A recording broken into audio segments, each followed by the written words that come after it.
श्री राधे कृष्ण भक्तों, अभी हम आए हैं कालेदा घाट पर। यहाँ पर हमने काले नाग के दर्शन करे। उनकी पत्नियाँ यहाँ पर खड़ी हुई है और भगवान श्री कृष्ण काले नाग के ऊपर नाच रहे हैं। और यहाँ पर जो ये वृक्ष है, जो समुद्र मंथन के समय से ये वृक्ष यहाँ पर स्थापित है। समुद्र मंथन के समय देवता अमृत का कलश लेकर इसी वृक्ष पर खड़े हुए थे। इसी वजह से काले नाग का जहर इस वृक्ष का कुछ नहीं बिगाड़ पाया, अन्यथा सभी वृक्ष खत्म हो चुके थे। और ये पेड़ अमर है। इसी वृक्ष के नीचे बैठकर जो मनोकामनाएं मांगी जाती है वो पूर्ण होती है सभी श्रद्धालुओं की। इस पेड़ पे काले नाग के फन, जैसे कि कोई साक्षात नाग दिखाए बैठा हो, इसमें ऐसे दिखाई दे रहे हैं। भक्त आकर अपनी मनोकामनाएं मांगते हैं और इस वृक्ष पर धागे बांध के जाते हैं। हमने भी बैठकर इस वृक्ष के नीचे कुछ आनंदित पल बिताए और मनोकामनाएं मांगी और भगवान के इस वृक्ष के दर्शन करे, इनकी छाँव में बैठे और ऐसा अनुभव हुआ जैसे भगवान अभी इसके नीचे इसके ऊपर बैठे हैं। और हमने कुछ देर बैठकर भक्तों के साथ बिताए। वृंदावन में जो भी जाता है कुछ न कुछ अनुभव पर पाता है और हमेशा वृंदावन में रहने की चाहत रखता है।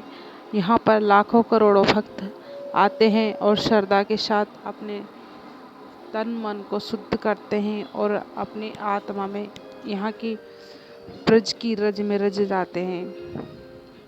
कहा गया है वृंदावन धाम अपार, रटे जा राधे राधे। नाग रानियाँ बैठकर आनंदित हो रही है। नाग रानियों ने कहा था कि हमारे स्वामी को माफ़ कर दो प्रभु। इसी प्रकार जैसे दिखाई दे रहा है कि नाग रानियाँ खड़ी है। हम भी आनंदित हो गए और नाचने लगे भगवान के रस में।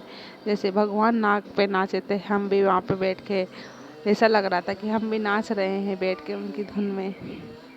और नाग से बोल रहे हैं कि हे काले नाग, हमारे कृष्ण को छोड़ दो। यह वृंदावन का परिक्रमा मार्ग है। इसमें परिक्रमा मार्ग में पड़ता ही कालिया नाग का तह और इसके आगे चलते ही राधा रमन लाल जी के दर्शन करते हैं हम और थोड़ी देर नृत्य करते हैं। हम तो झूमने लगे और भक्त चल रहे थे रास्ते पर और परिक्रमा लगा रहे थे, हम नाच रहे थे। ऐसे नाचते नाचते हम आगे बढ़ रहे थे। अब आगे हम प्राचीन भव्य छोटी छोटी ईंटों से बने प्राचीन भव्य मंदिर को भव्य भीड़ में निकलते निकलते हम पहाड़ियों से चढ़कर भगवान जी के दर्शन करने जा रहे हैं, राधा रमन लाल जी के। और बहुत ही प्राचीन मंदिर है जिसका गुम्बद पता नहीं जाने किस लोगों ने उड़ा दिया था। दोबारा से निर्माण हो रहा है। बहुत ही प्राचीन मंदिर है। हमारा देश आज़ाद हुए इतने वर्ष हो गए पर अभी तक इन मंदिरों पर ध्यान नहीं दिया गया। अब जाकर इन मंदिरों पर ध्यान दिया जा रहा है। भगवान की भव्यता सब ऐसे नजर आ रही है पर लोग समझ नहीं पा रहे हैं। पर लोगों की आस्था को लोग कमजोर नहीं कर सकते।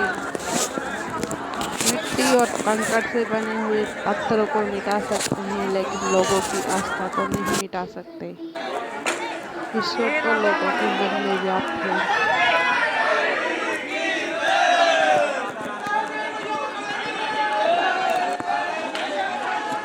तनिष्का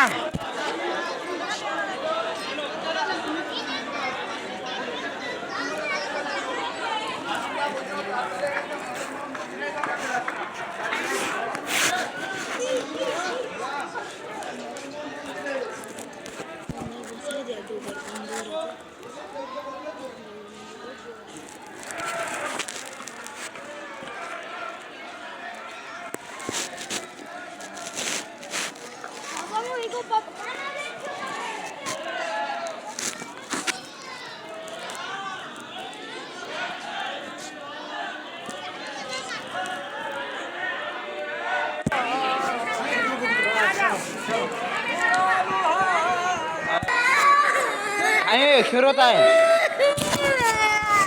शांत वीडियो भी नहीं बनाने दे वो तो। हुआ